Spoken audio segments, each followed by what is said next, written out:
Cutscenes are allegedly the best looking things in the game. They're supposed to be a display of graphical prowess or demonstration of what this studio is capable of. But sometimes they outright suck. Hi folks, it's Falcon, and today on gameranx, the 10 worst cutscenes in video games. Now, we've done a similar video before if you're interested in more of this. It was titled The 10 Cringiest Video Game Cutscenes of All Time. You got stuff from the Saints Row reboot, which of course, got NBA 2K15 in there, got the Stargazer, which, and of course, Mega Man X4's Iris death scene and the plumbers don't wear ties thing. I'd recommend it. There's some grade A top choice in that video. But we've got some pretty amusing stuff for you today. Let's get it rolling with number 10, The Walking Dead Destinies. Usually when a game tries to sell itself on the quality of the story, they put some effort into the cutscenes. Like, the Telltale Walking Dead games. They weren't cutting edge by any stretch of the imagination, but the good writing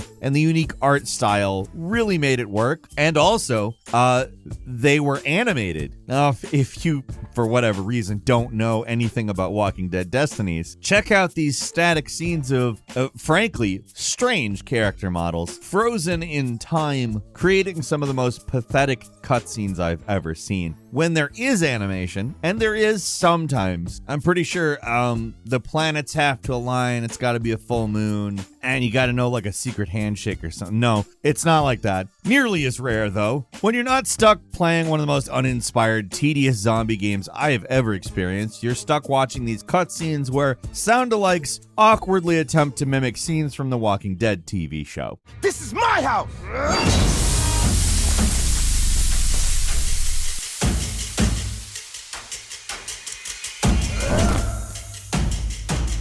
Oh man, you just signed your own death certificate. Come here!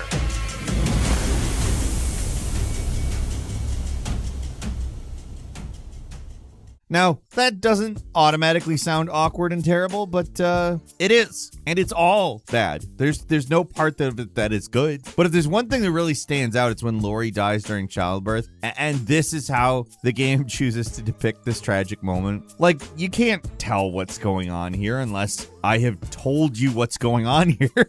Like, it's impossible to tell what you're even looking at. Every cutscene in the game is exactly like that. I could easily put this at number 1, but it's so fresh, it feels weird ranking it up there with the all-time classics. I don't know. We do really have some classics for you, so let's move on.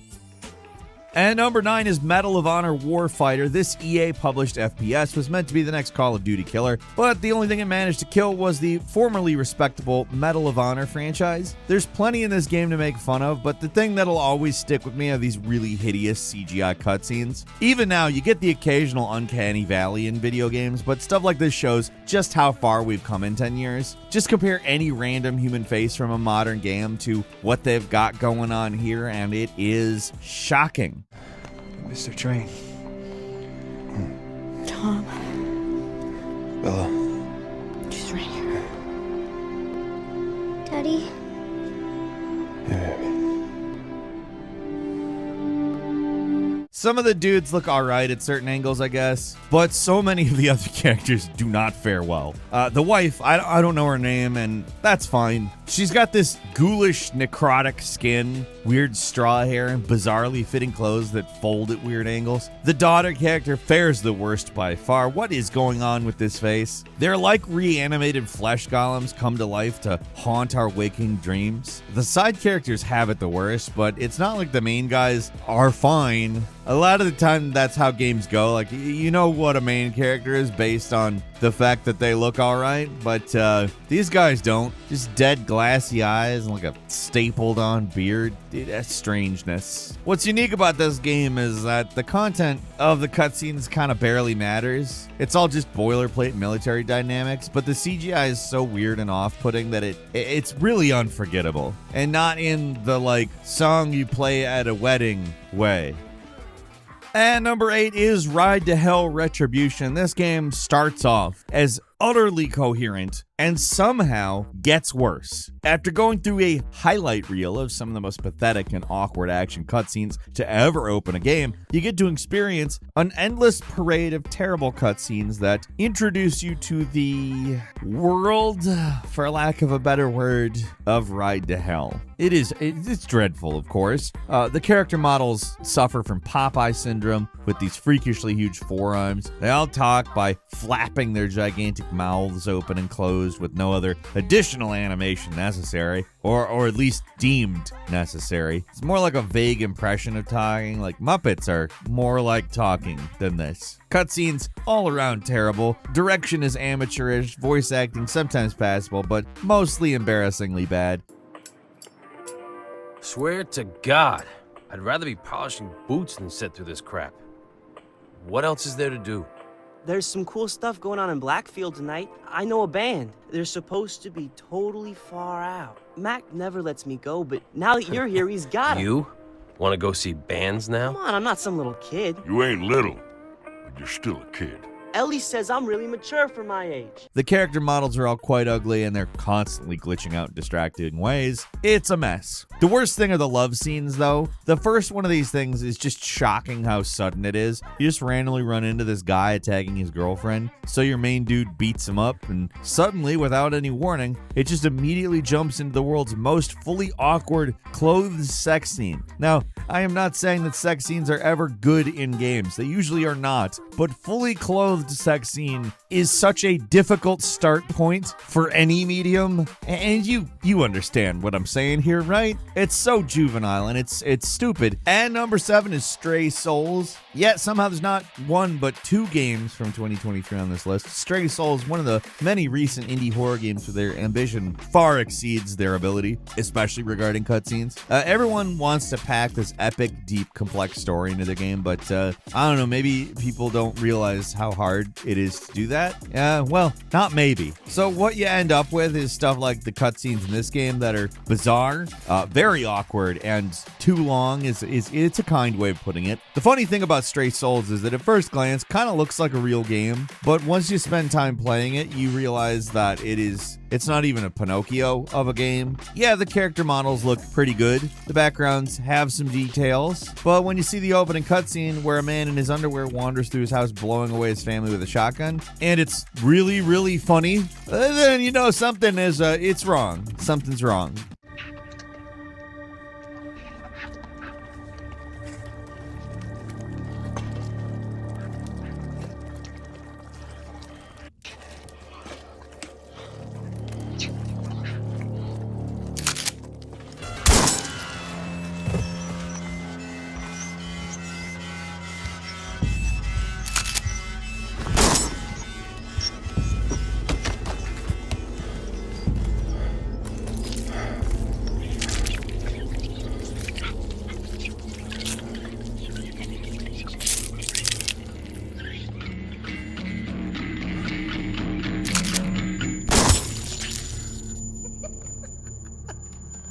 Doesn't get a lot better either when you actually get in the meat of the game. You spend a long time puttering around your house, your main guy gets yelled at by some girl, then a loading screen pops up telling you about a scene that the devs didn't actually make, because, you know, tell, don't show is what is the advice from storytellers, right? I always hear them saying, tell, don't, why are you showing it? Tell them, just tell them. No, it's the opposite, actually. There's this minute-plus cutscene with these 2 jokers in a car blabbing off exposition. Like, even when they're showing you, they're telling you. The dialogue's very bad, too. Combined with how utterly inane everything is, the whole sequence is just absolutely brutal, and only gets more ridiculous when you get handed a giant gold desert eagle, and you're told it's a magic monster-killing gun. Like, it's totally nuts. It's gotta be seen to be believed.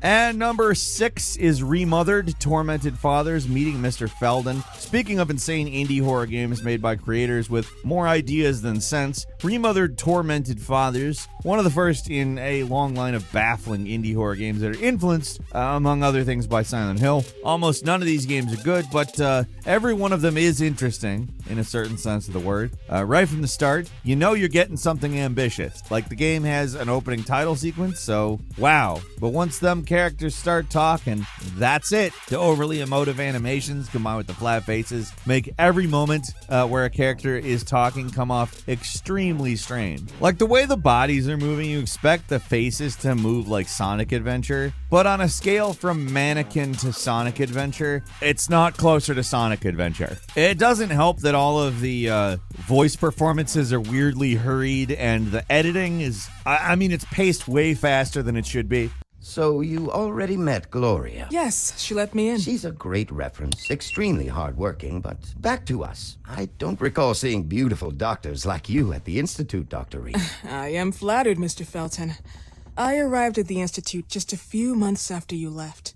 And you left because? Inadequacy of the sanitary treatments within the structure. That's right.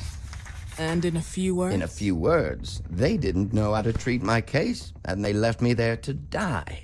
But it seems that other issues took over. I once or twice refused to go through exams. Mr. Felton, is there anything I can do for you? Oh, Gloria, yes. See if Dr. Reed needs anything. Oh, no. May I offer you a cup of tea or coffee?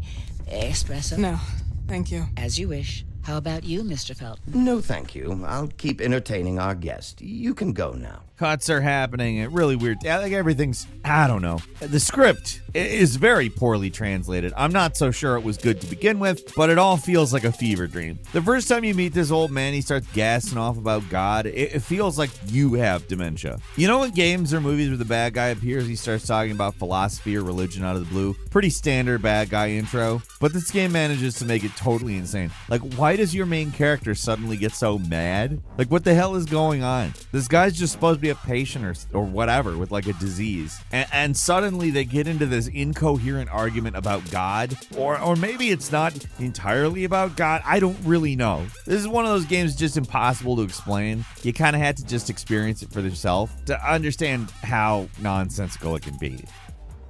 And number 5 is Resident Evil Dead Aim. There's plenty of CGI cutscenes that don't exactly look like they're cutting edge, so to speak, anymore, but they still hold up, like Final Fantasy VII. The visuals are primitive in the cutscenes, but the music and the direction, it's solid, and the cutscenes add to the cinematic feel of the game. Like, going back to it, I don't look at the cutscenes and go, "Wow, how bad!" But I do that in that voice every single time I go back to the PlayStation 2 Resident Evil spin-off called Dead Aim. The character models are all weird goblins, clearly made by artists that don't typically work with realistic characters. The constant cuts, very jarring, but this game adds an even more annoying innovation. It's got constant slowdown effects like Metal Gear Solid or something. But to be fair, in Metal Gear Solid, those things were done to interesting effect and were also in-engine, rather than Dead Aim's 100% CGI cutscenes where the slow motion effect is, I mean, it's not impressive from a technical standpoint, but also it's unwarranted. It can't be understated just how stupid these character models are.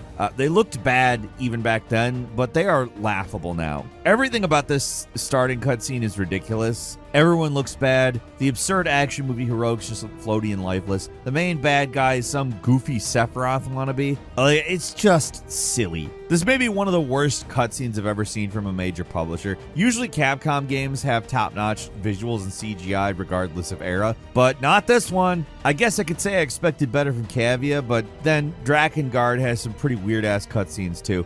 They were a lot better than this though. And number 4 is Dark Seed's opening cutscene. If anybody remembers anything about the Dark Seed games, it's the H.R. Geiger art. Geiger was a Swiss artist famous for his often nightmarish and unsettling artwork. His most famous work was on the Alien series from Alien, but he's a pretty prolific artist. If you existed in the 90s, you've absolutely seen his artwork, and even if you didn't, you've still probably seen his artwork. The Geiger art instantly gives these games some horror credibility that they really just don't earn.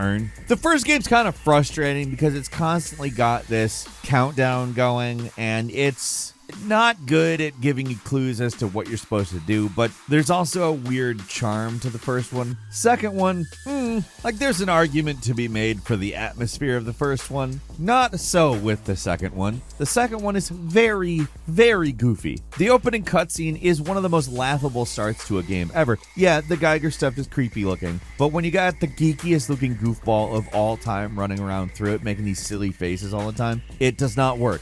Mike Dawson is one of the most pathetic video game protagonists of all time, and it's hard not to look at this guy and laugh, from his whiny voice to his bedroom meant for a little boy. I never make it back through the portal in time.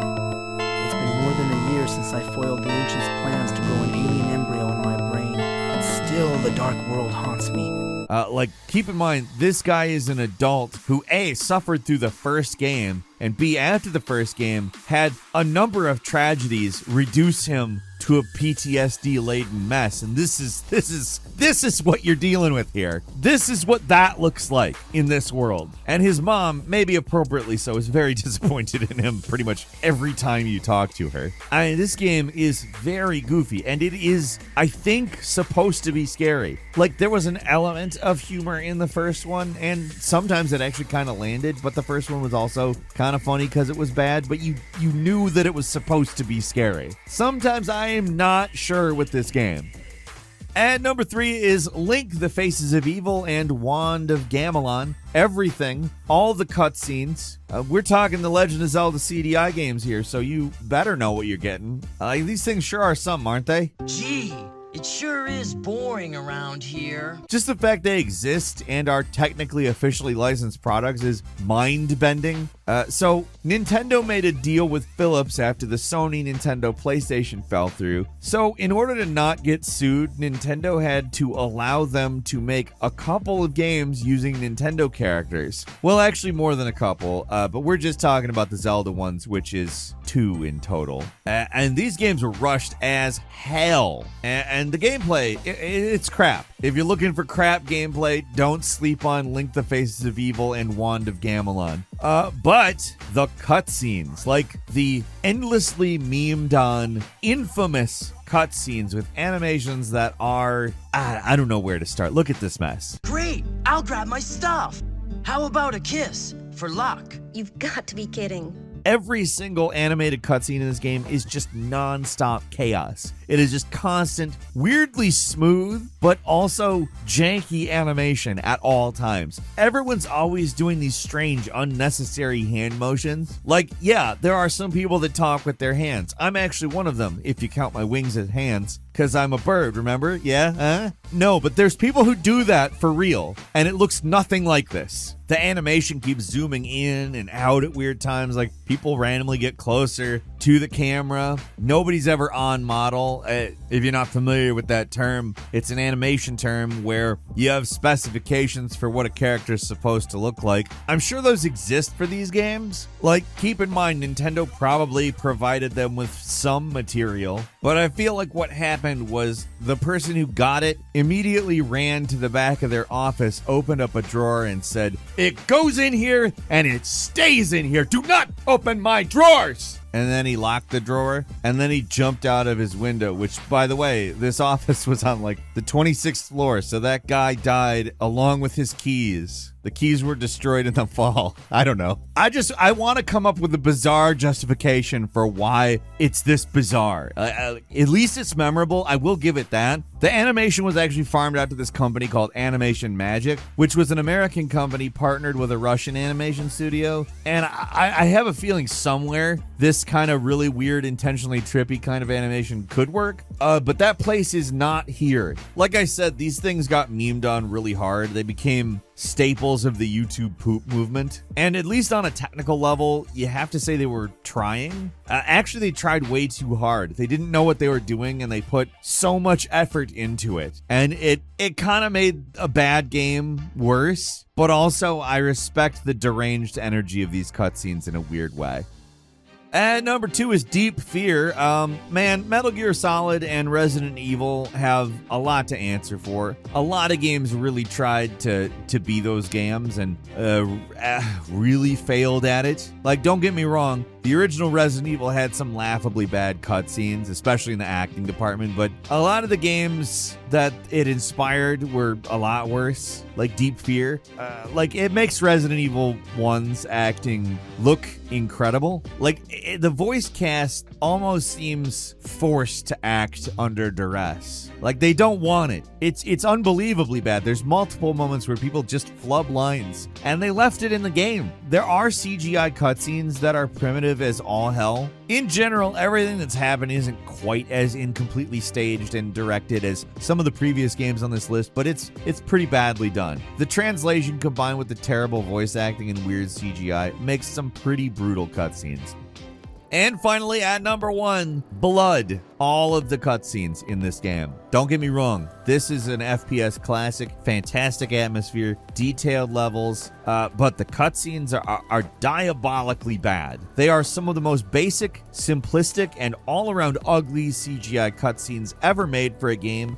Like, they are bad. Literally anything would be better. A drawing with some stick figures on a piece of notebook paper would be better. Just from these CGI cutscenes, you'd think the game was from like 1989 or something, but there was no excuse for it. Blood came out in 1997, the same year as Final Fantasy VII. It's actually a newer game by a few months than Final Fantasy VII. Obviously, Monolith didn't have the same resources that Square did, but the CGI they did for Blood just was not enough. Every time I boot up the game and for some reason decide not to just skip the cutscene, I am always left shocked that the CGI was this bad. It is truly terrible. And while there are plenty of worse cutscenes out there, this is still one of the funniest because the CGI is so incredibly crappy. And that's all for today. Leave us a comment, let us know what you think. If you like this video, click like. If you're not subscribed, now's a great time to do so. We upload brand new videos every day of the week. Best way to see them first is, of course, a subscription, so click subscribe. Don't forget to enable notifications, and as always, we thank you very much for watching this video. I'm Falcon. You can follow me on Twitter at Falcon the Hero. We'll see you next time right here on gameranx.